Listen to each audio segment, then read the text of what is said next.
Richard Benjamin Speck was born in Kirkwood, Illinois, about 200 miles west of Chicago, to two religious parents in 1941.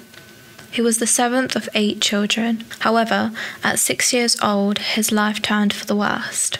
In 1947, his father died of a heart attack at 53 years old. His mother remarried a few years later.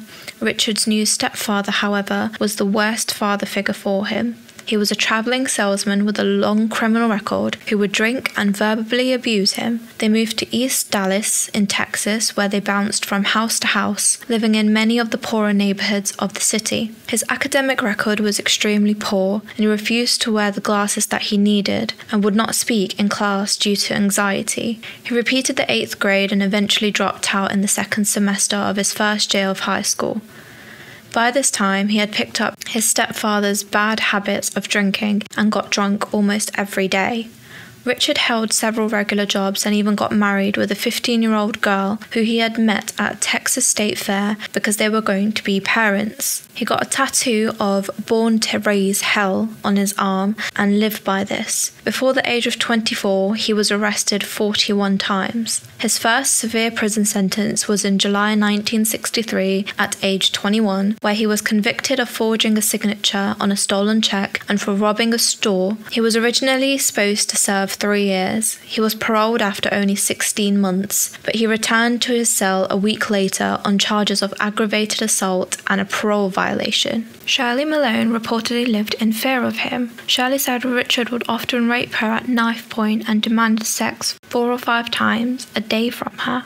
His probation officers reported, "When Richard is drunk, he will fight or threaten anybody, as long as he has a knife or a gun.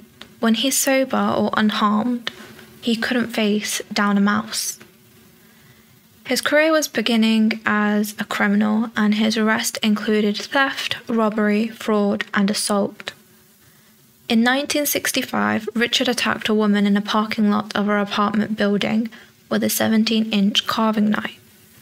Though she escaped, Richard was arrested and given a 16-month sentence.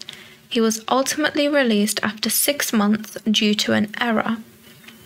Fearing for her life, Shirley Malone filed for divorce and took full custody of their child. From this point, Richard's violence only escalated. After moving back to Kirkwood to live with his sister, he stabbed a man in a bar fight, stole a car, and robbed a grocery store, then burgled, tortured, and raped a 65-year-old woman in her home. Richard then killed a 32-year-old barmaid who worked at a bar he was doing carpentry work for. He was questioned for this, but he skipped town and moved in with another one of his sisters in Chicago in 1966. By July of that year, Richard had outstayed his welcome and attempted to get a job on a ship with the National Maritime Union. He stayed there for 5 days awaiting a shipping assignment, and in that time committed the worst of his crimes. On July 12th, after receiving an assignment, Richard arrived at the ship only to find his position had been given to somebody else. His anger shot through the roof, and he embarked on a drinking spree in the neighborhood. On his binge, Richard met Ella Mae Hooper, a 53-year-old woman who had spent the day drinking at the same taverns as him. He then decided to hold her at knife point. Richard brought her to his room where he raped her and stole her mail order, which was a 22-point caliber Rome pistol. Armed now, which was extremely dangerous for him, Richard set out into the streets of the south side of Chicago. After a mile, he came across a townhouse that was actually a dormitory for 9 student nurses at the South Chicago Community Hospital. Richard broke in through the window at 11 p.m. on July 13th, 1966, making his way to the bedrooms. He knocked first on the door of Filipina exchange student nurse Corazon Amaral, who was 23, at gunpoint. He then herded her and the other fellow exchange student from the Philippines, Melita Gargulo, who was also 23, and Valentina Payson, who was 23, into the next room where there was an American student named Patricia Matusuk, who was 20, Pamela Wilkening, who was 20, and Nina Jo Schmore, who was 24, and they were sleeping. Richard decided to wake up the Americans and tied all 6 girls' wrists behind their backs with strips of torn bedsheets. Corazon Amaral, the only remaining survivor, later said, The American girls told us we were more or less had to trust him.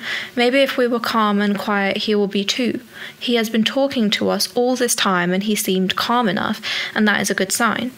Instead, Richard proceeded to lead them one by one out of the room where he strangled or stabbed each of the women to death. Corazon Amaral said that none of her friends screamed as they were being led from the room, but she later heard their muffled cries. As Richard carried out his torturous crimes, Corazon Amaral rolled under a bed in her room. Amid his carnage, 2 other student nurses who lived in the dormitory arrived home. First came Suzanne Farris, who was 21, who Richard stabbed to death in the stairs hallway as he was walking to her room. The second was Mary Ann Jordan, who was 20, and he stabbed her to death upon entry to the dorm. Gloria Jean Davy, who was 22, was the last to arrive that night, and she was dropped off by her boyfriend. She was the only one of the women that Richard raped and sexually brutalized before strangling her. The number of women he had tied up and those who came late home. It is speculated that he forgot about Corazon. She remained under the bed until 6 a.m., hours after Richard had finished his rampage. She bolted from her hiding place to the nearest window, where she screamed her guts. "They're all dead. My friends are all dead. Oh God, I'm the only one alive." She continued to scream until the police arrived. Richard had fled the scene. However, when he went to the hospital a few days later, he was easily recognized by a doctor who saw his tattoo, which he had read about in the newspaper, including that allegedly he had attempted suicide by slashing his wrists. Richard was placed on trial for the murder after a panel of psychiatrists chosen by both his defense and his prosecution judged him competent to do so. The murders shocked and horrified the entire city, resulting in one of the largest manhunts in the city of Chicago. For 2 days, the suspect, later identified as Richard Speck, eluded police by holding up in a seedy West Madison flophouse. Fearing that capture was imminent, Speck slashed his wrist and arm, allegedly attempting suicide. Police later discovered blood-stained papers and clothes in room 584 of the Star Hotel. Speck was taken to Cook County Hospital, where an alert doctor noticed the tattoo emblazoned on his arm that read, "Born to Raise Hell," a tattoo which had been described earlier to police by the only surviving nurse, Corazon Amaral. The morning after the murders, Amaral was able to tell police what the world would soon know. When Chicagoans awoke that hot July morning, they received the horrible news that Richard Speck had killed 8 nurses in this apartment, taking them one by one from the bedroom, tying them with bed sheets, either strangling or stabbing them all. Only one nurse survived, Corazon Amaral. She hid under a bed and survived the entire ordeal. Later, to crawl out on this ledge and scream to the neighborhood, "They're all dead. All of my friends are dead. I'm the only one who's alive." Without her identification and the description, chances are we'll probably still be working on it. Jack Walinda was the first detective on the scene after the murders were reported. Now retired, he still remembers the gruesome scene like it was yesterday. It was a terrible scene. What made it so bad for me is that I knew 3 of the girls personally. And you walk in and you see something like this, it was a pretty good shock. And what did you feel this morning when you heard the news that he had died? Well, I was just happy that he's dead. Too bad the man didn't suffer more than he took the easy way out. But I think it's going to be a lot better for remaining members of the family so we don't have to suffer every year when that sucker came up for parole hearings. The prosecutor, William Martin, called Speck a sociopath who killed without remorse. To be able to come face to face with each victim and personally, either with a knife or his bare hands, extinguish the lives of absolutely harmless and innocent women who did nothing to him. It's hard to imagine more evil conduct. Speck, who was 24 at the time, was found guilty and sentenced to die in the electric chair. But the Supreme Court overturned the death penalty. They were hideous crimes. He murdered him in different ways. He strangled him, he knifed him. He did all kinds of things. And it's unbelievable. And that for that, he should die. He should forfeit with his life. Remove him from society, shall we say. Speck was later resentenced to serve 8 consecutive terms of 50 to 100 years in prison. a duration which for the family became an agonizing term as well. And every time a parole hearing has come up, we've had just calls from people that we don't even know and asking, if they could help sign petitions. And, people have been really wonderful trying to keep him behind bars. And I don't know who would really let him out, but, there's always a chance, so. So then this morning when you heard the news?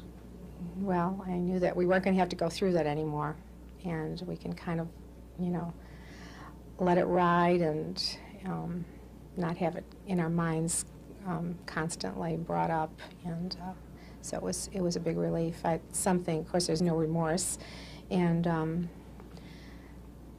I feel like it's really happened a little bit late. I wish it could have happened sooner, so it would have saved a lot of grief and sort of torturing type thing every time it came up.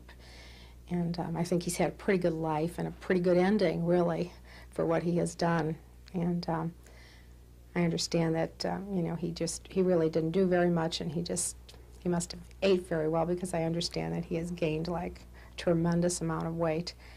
And so I think he was taken very good care of, which he really didn't deserve. You think now this will allow you to get on with your life? Definitely, definitely. Speck appeared at his first parole hearing in 1976, but did not attend subsequent hearings. The surviving nurse, Corazon Amaral, returned to the Philippines. Robert Jordan, WGN News. During his trial, which began on April 3rd, 1967, he claimed to have no recollection of the murders, something that did not bother prosecution as they already had an eyewitness ready to identify him. Corazon Amaral took to the witness stand for the trial and pointed him out for the world to see, who had killed her friends. She said, "This is the man." The prosecution also found fingerprints which were a match at the crime scene. This trial was a national sensation. It was one of the first times in the 20th century of American history that someone had killed so many people at random. It was seen as the end of an era of innocence. Someone would kill helpless victims without clear motivation. It took the jury only 45 minutes to deliberate, and they came back with a guilty verdict. Initially, he was given a death sentence, but this was reduced to a life in prison sentence in 1971, as the Supreme Court ruled that people opposed to the death penalty were unconstitutionally excluded from the jury. Richard served this sentence at Stateville Correctional Center in Illinois. While he was there, he regularly got caught with drugs and moonshine. He was nicknamed Birdman because he kept a pair of sparrows that had flown into his cell. In 1966, a strange video of Richard was taken and released in 1988 to the public by an anonymous attorney. Richard Speck then died on December 5th, 1991, the eve of his 50th birthday, from a heart attack. 1996, Chicago investigative journalist Bill Curtis uncovered a grotesque reminder of Richard Speck. The disturbing video in which Speck discusses the murders and shows evidence of his bizarre life behind bars. How'd you feel after killing those ladies? Like I always felt. Had no feeling.